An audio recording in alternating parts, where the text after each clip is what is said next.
what they kept telling me was, both of them in separate letters, was keep your eyes forward. Don't ever look back. Don't look behind you. Don't look at yesterday. Keep your eyes forward because your life is going to get better.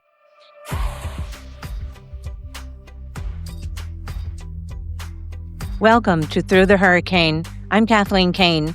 Today is the last and fourth episode of our Flip the Script series. Today we're again joined by Alexandra Golfer, Lexi as we call her. Welcome again, Lex. Nice to be here as always. Thanks for being here. We've enjoyed, I think, your company through the past 4 episodes, and I can't thank you enough for helping me tell my story. I don't think I would have been able to get through it on my own. It's long, it's torturous, and you've done a wonderful job. I appreciate it. I think it's cathartic for both of us to talk about it. Yeah. So in the previous episode, we talked about you in jail, and I know you are normally a very positive person, and you had said going in was just paralyzing to you, and you were, trying to find the best and you just couldn't. And then when you were in the hole, you heard someone next to you singing Ave Maria. Now, this It was reminds Amazing Grace. Amazing Grace. Yeah. I don't like Ave Maria. How do you not like that song? Don't. Okay, anyway. So when Pops, your father, had passed, I think my mom, I think all of you took it pretty hard, but I think my mom and Uncle Mark showed it the most. And my mom did not smile for months. And for her Christmas present, I booked her a session with a medium. And she went to the medium and she said, my father was so full of life. He was such a strong personality. And if anyone was going to come to me, it would be him. And I don't see him. And Medium Joe had said to her, you are so consumed in your own grief and your own sadness that you are refusing to even acknowledge the signs around you. She said, they are all around you. He's telling me that he's sending you signs, but you're just too consumed to see them. And I think that plays a huge part in everyone's story of when they're at rock bottom. The signs are there. It's just so hard to get out of your own situation to clearly see and be as present as you possibly can be. So when you were in jail and there's an acceptance period part of that, when you finally accepted, I'm sure you were able to smile and laugh again. Now, was there a consistent person or event that got you through your day-to-day, whether it was getting outside or, you mentioned the really kind correctional officer? I always still had the hope that today would be the day that, the world would open up and all would be right again. So I did have that hope always. Basically, to be honest, still do. So, but I am a very hopeful person, and I do try and find things to be grateful for. I try to find things to hold on to, and I know that that is basically a gift that was given to me probably in anticipation of what this life was going to be like for me. So yeah, there were times where I was able to, calm down. And I was always calm on the outside. People said I was like a duck. I always look like I'm just gliding on the water, but underneath I'm paddling like hell. And that's kind of the way it was. But there were times when just simple acts of kindness from people who didn't have to do that. There were the other inmates. I hate to say that word.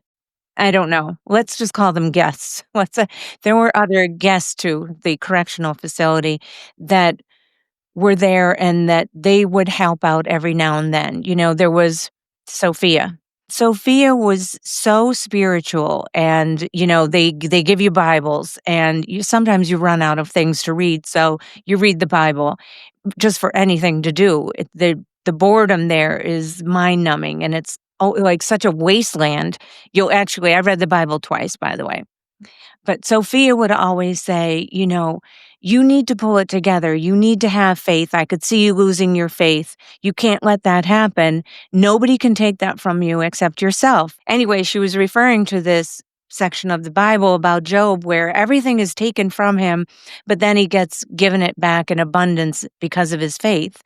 And I said, "But I don't want other things. I wanted the things that I had. Yeah. I don't want a new family. I don't want a new house. I don't want a new life. I wanted the life I had. I wanted that back."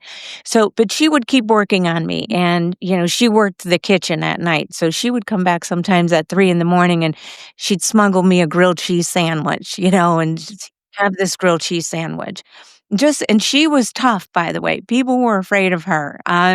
But she had this beautiful spirit that you had to see through.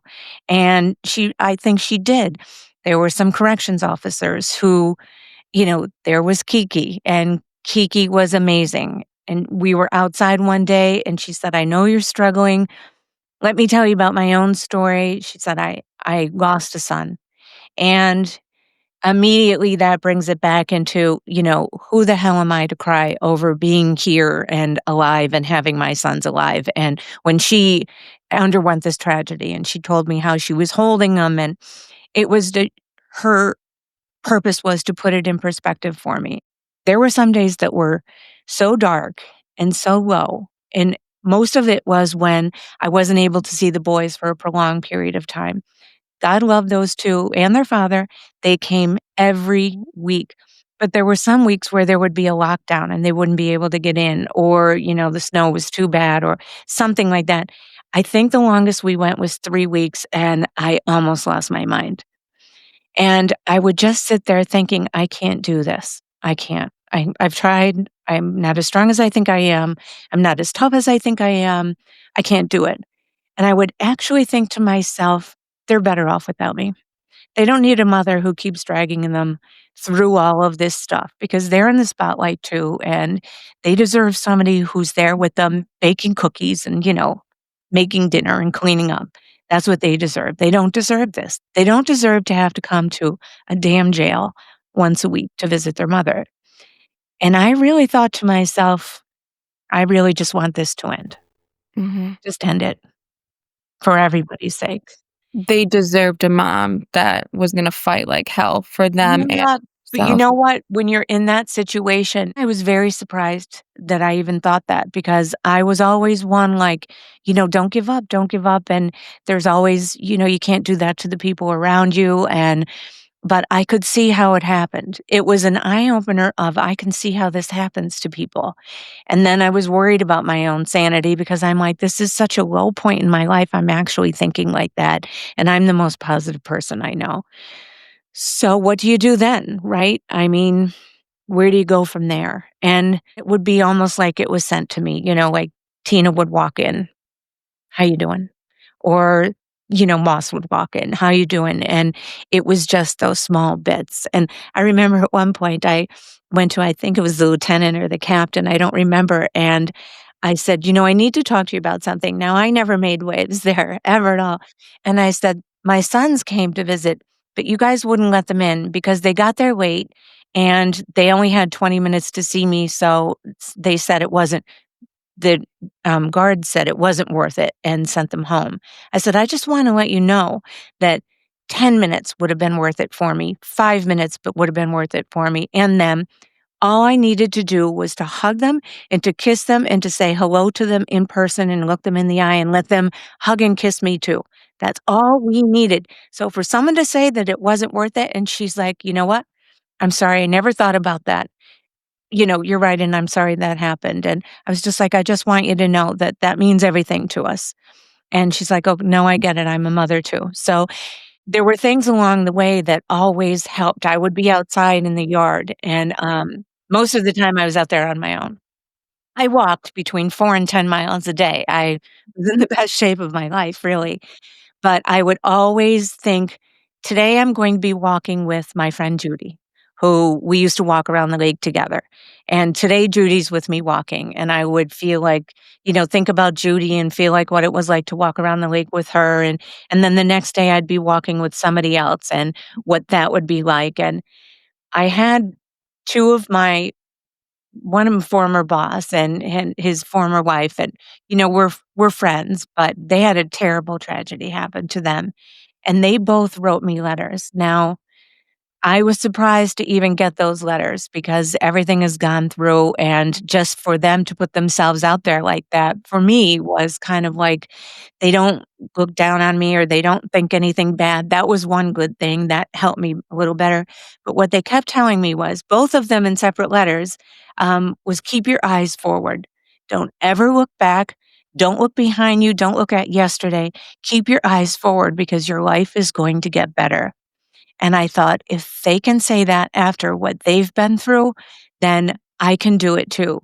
And and I just kept walking, keep your eyes forward. And I'd look up in the sky and know that we were all looking at the same sky. My sons were looking at the same sky, and my family and my friends, and I was not a part of it. I was very much, I was locked inside. My body was locked inside, but only I had the power to keep my mind free. And my friend Erin, she, loves the song by the Eagles, and it says, "We live our life in chains, never knowing we had the key." And that's pretty much it. They can take my freedom, I could be in a jail, but you can't have my mind, and I had the key to do that. So I would just keep reminding myself that this is a temporary situation, and in the long run, my 8 months is nothing compared to the lifelong sadness and tragedy that other people feel. So I had to do that. And those were all kind of these simple steps, even when I was leaving. Do we have time for this?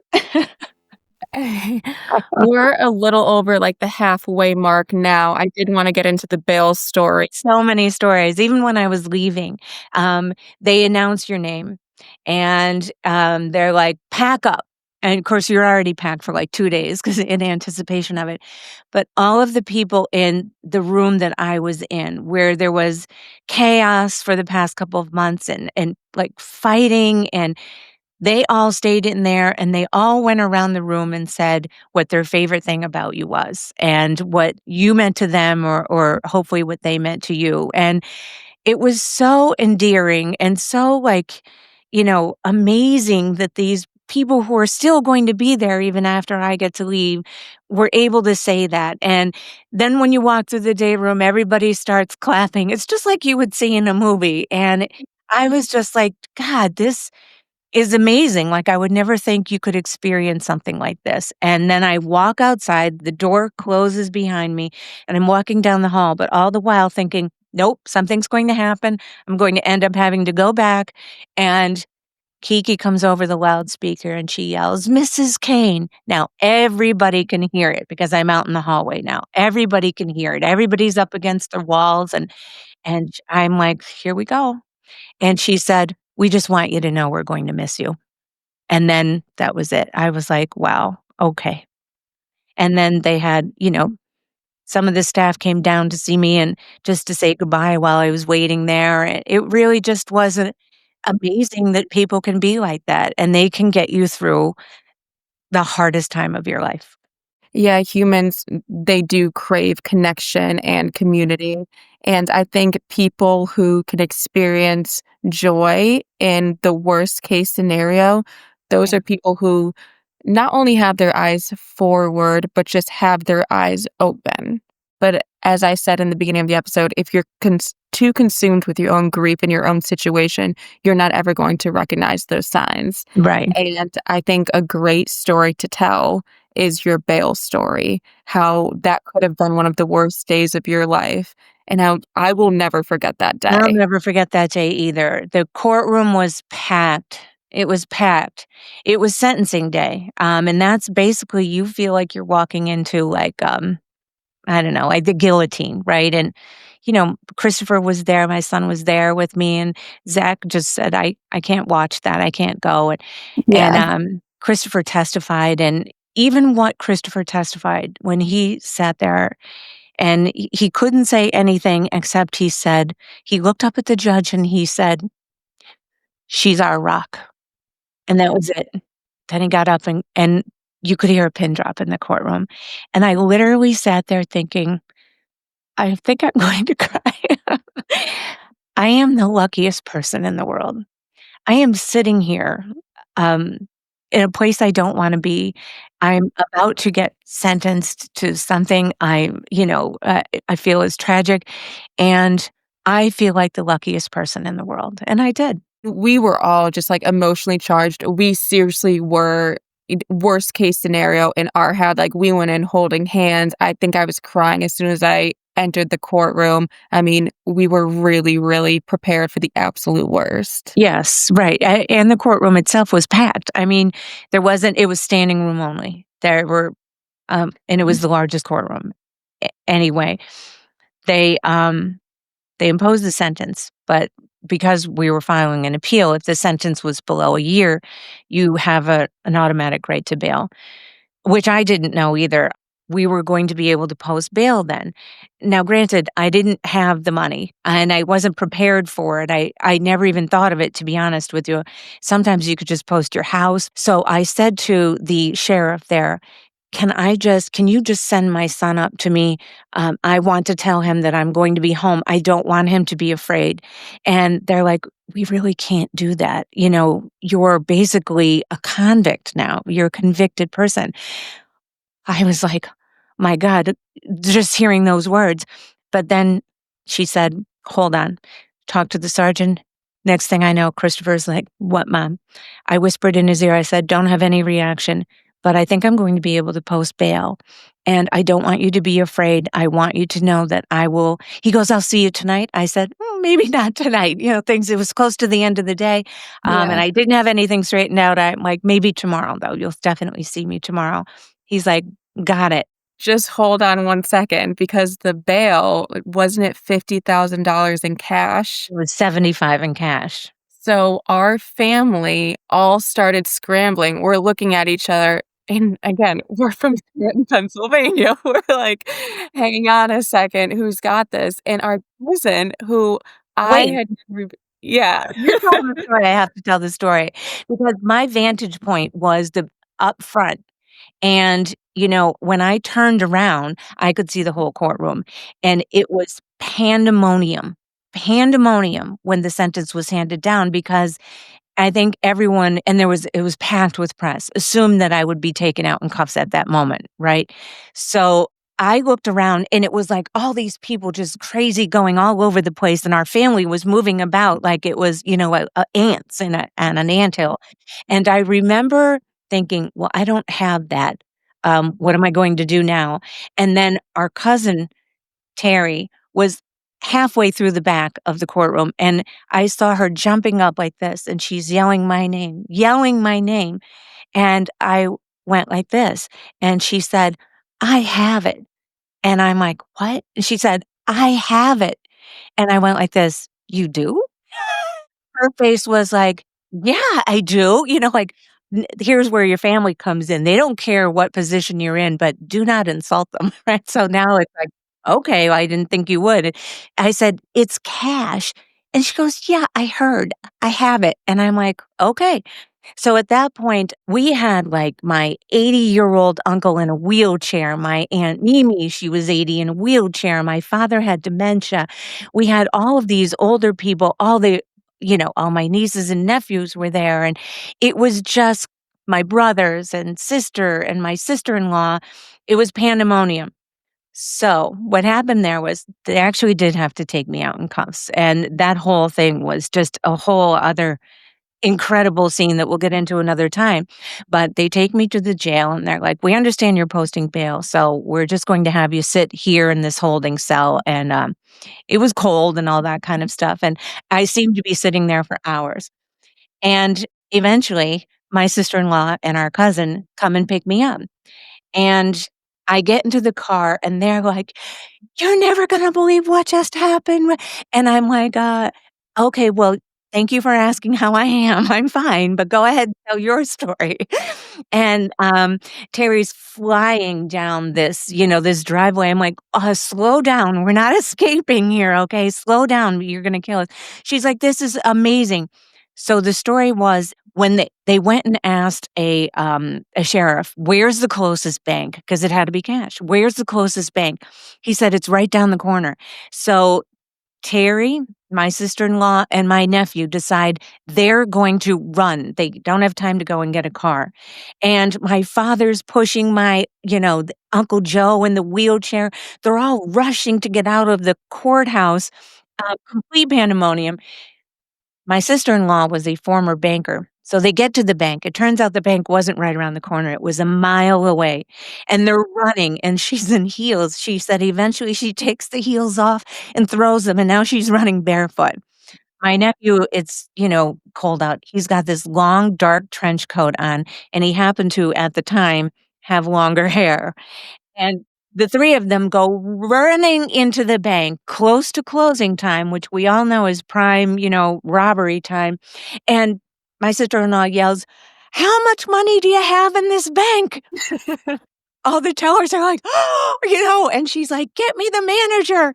And then she realizes, "Oh my god, they think we're robbing the bank." No. My nephew's standing there all menacing looking, and the manager comes out and he goes, "Can I help you?" And she's like, "I'm sorry. I didn't mean to let you think we were robbing the bank. We're not robbing the bank." She said, "I should stop saying the word robbing the bank because it's not good." He goes, "What do you need? What's the problem?" And she said, "My sister-in-law just got sentenced. We need bail." He goes, "Kathleen Kane?" And she goes, "Yeah." He goes, "We just saw it on TV. What do you need?" She goes, "I need $75,000 in cash." And he goes, "Okay, well, we literally have to, eh, you know, count it out dollar by bill by bill by bill. It's going to take us a little while." And she's like, "Can I help?" And he said, "No." So said, "Oh, okay." So they stood there, they get the money, they go running back to the courthouse. Courthouse is closed. They actually have to take it to the jail, which is a couple of miles from there. Now, again, it's getting close to closing time. My poor niece had her car locked into the parking garage.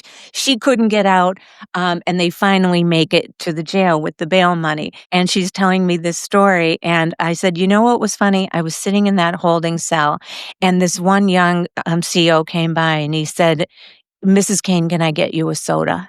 And I said, 'No, thank you. I'm okay.' And I said, 'But you know what? I'm thinking.' I live 2 hours away. I'm wondering whether my family just thought I'm not getting out tonight and they're gone home, and if I do make bail, how am I getting home?" And he goes, "Oh, I don't think you're gonna have to worry about that." So we get to the bottom of the driveway in the alleged getaway car, and we pull outside of the gates, and there you all are. Everybody's lined up. All their cars are lined along the street. Everybody's outside of their cars waiting for me. And it was like to tie a yellow ribbon around the old oak tree moment. I, again, was just the power of our family and just to have those connections and to not be left alone in those worst times and to have a funny story on top of it it was overwhelming. And the day kind of washed away from me, and I just was like, "Okay, I just wanna go home." Mhm. When we saw that black car coming down the driveway and we knew you were in it, I mean, Marky was standing on a car, we're all cheering. We were not leaving without our gal, that was not happening.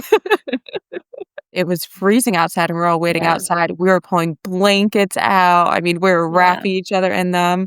Uncle Joe went and bought you all hoagies because you were waiting there for a long time. We were, yeah, but, I mean, we went into that day thinking this is gonna be the worst day of our lives, and it ended up being we got you home, and that was Yeah. all that mattered. That was all that mattered, and when I got home the boys were staying with their dad, and they were just like, "You know what, mom?" I was like, "You know what, boys? I'll just see you tomorrow, like, I don't wanna cause any problems," and, because we had literally just settled our divorce 3 weeks before that, so it's kind of like one thing is off your plate, and now, bam, another thing is showing up, and I said, "I don't wanna cause any problems, I'll just see you tomorrow." They're like, "No. Call us when you're on your way home. We're meeting you outside." So, I do that and they come, I see these, it was like 11:30. I see these little boys walking down this long driveway and there were gates, and, instead of opening the gates, they came through, like, this little, gate off to the side just to see the 2 of them together coming to see me when they could have waited till the next day, but they would have nothing of that either, and we sat on this rock, and they're like, "Tell us everything. How was it? What did what did you do there? What did anyone say to you? Were you okay?"